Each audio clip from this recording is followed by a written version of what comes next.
Le journaliste et homme d'affaires sénégalais Madiambal Diagne a annoncé son intention de se présenter à la justice de son pays en réaction à la diffusion d'un mandat d'arrêt international émis à son encontre.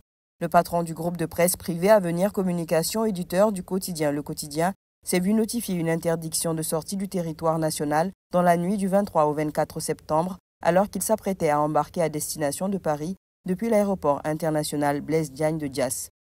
Il était attendu le lendemain à la DIC, la direction des investigations criminelles, suite à une convocation de la justice. Dans la foulée, le ministre a relevé de leurs fonctions à titre conservatoire les commissaires de la division des investigations criminelles et de l'aéroport de Diass en raison des circonstances non encore élucidées dans lesquelles M. Diagne aurait quitté le territoire sénégalais alors qu'il faisait l'objet d'un avis de recherche et d'une interdiction de sortie du territoire.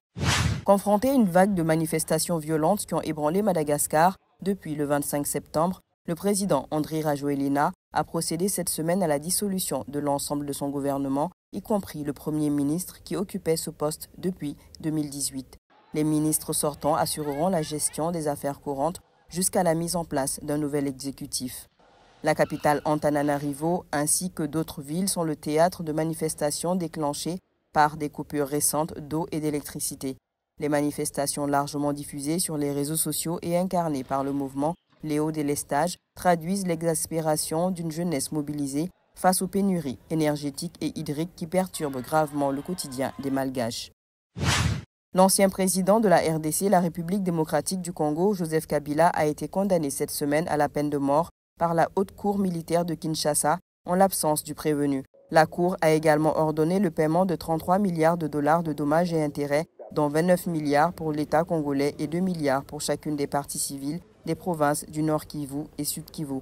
La haute cour militaire a reconnu Joseph Kabila coupable de trahison, de participation à un mouvement insurrectionnel et de crimes de guerre et a ordonné son arrestation immédiate.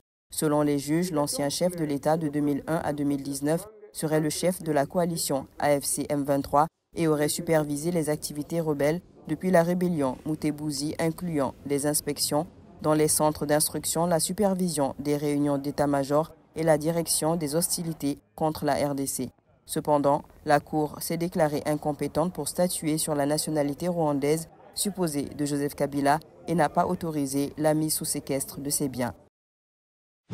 Cette semaine, le Maroc s'est offert sa deuxième victoire au Mondial U20 2025 au Chili en battant le Brésil 2-1 lors de la deuxième journée de la phase de groupe.